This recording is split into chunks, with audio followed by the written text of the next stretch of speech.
Diversion politics అంటే ఏంటనేది ఈరోజు మనం చూస్తూ ఉన్నాం, ప్రజలు గమనిస్తూ ఉన్నారు.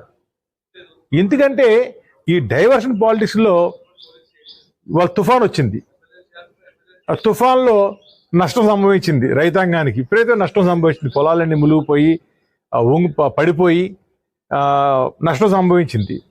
దానికి కావాల్సినటువంటి నష్టపరిహారం ఇవ్వడానికి వాళ్ళ దగ్గర దానికి డబ్బులు లేవు. అలాగే గతంలో వైఎస్ జగన్మోహన్ రెడ్డి గారు రైతాంగానికి అందరికీ కూడా ఇన్సూరెన్స్ అంతా ప్రభుత్వమే కట్టి ఎప్పుడు నష్టం సంభవించినా నష్టపరిహారం వెంటనే అకౌంట్ డైరెక్ట్గా జమ కట్టేవాడైనా.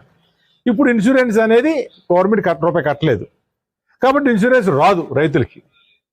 ఎక్కడ ఒక 10% కూడా రైతులు కట్టలేదు. ఇన్సూరెన్స్ కట్టినా రైతులు ఎక్కువ మనకు పాలు రైతులు లేదా కౌలు రైతులు అంటాం.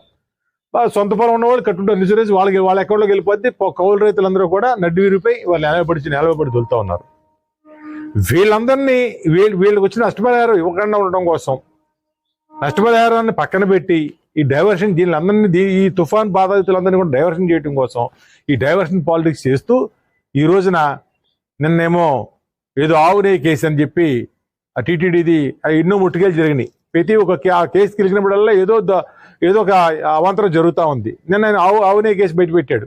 అక్కడ కాశీబుక్లో సుమారు 10-12 మంది నిన్న తొక్కేసిన దుర్మరణం పాలవుతూ మనం చూసాం. ఈరోజు మళ్ళీ అయిపోయింది. మళ్ళీ ఈ రోజున ఇంకో డైవర్షన్ పాలిటిక్స్.